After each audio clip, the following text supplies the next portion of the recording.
Welcome to our channel. Today we how to connect Chase Freedom Unlimited to use 5% categories, detailed guide step by step clearly.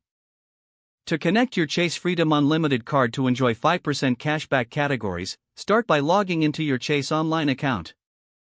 On the home page, look for the Rewards section. Click on Manage Rewards to access your cashback options.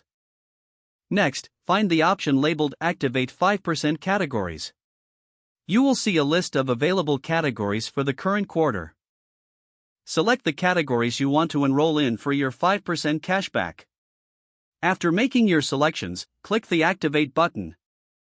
Ensure that you receive a confirmation message indicating your activation was successful. Now, check the start and end dates for the cashback categories you enrolled in.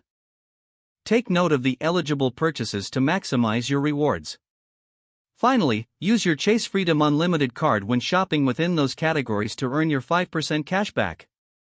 Monitor your rewards through your Chase account to track your earnings. If the page does not load, refresh the browser or try again in a private or incognito window. Make sure you are using the correct email address, then retype it carefully to avoid small typos. If your password is not accepted, use the reset option and create a new strong password you can remember.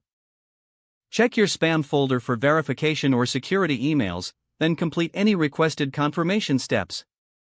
Enable two-factor authentication if available to improve account security and reduce unauthorized access risk. After signing in, review your profile details so your contact information and settings are accurate and current. If you see an error message, note it down and try again after restarting your device and internet connection. Log out when you finish, especially on shared devices, to keep your account and payment information secure. If the page does not load, refresh the browser or try again in a private or incognito window. Make sure you are using the correct email address, then retype it carefully to avoid small typos. If your password is not accepted, use the reset option and create a new strong password you can remember. Check your spam folder for verification or security emails, then complete any requested confirmation step. Enable two-factor authentication if available to improve account security and reduce unauthorized access risk. After signing in, review your profile details so your contact information and settings are accurate and current. If you see an error message, note it down and try again after restarting your device and internet connection.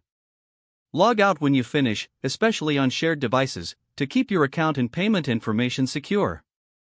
If the page does not load, refresh the browser or try again in a private or incognito window. Don't forget to like this video and subscribe to our channel for more step-by-step tech guides.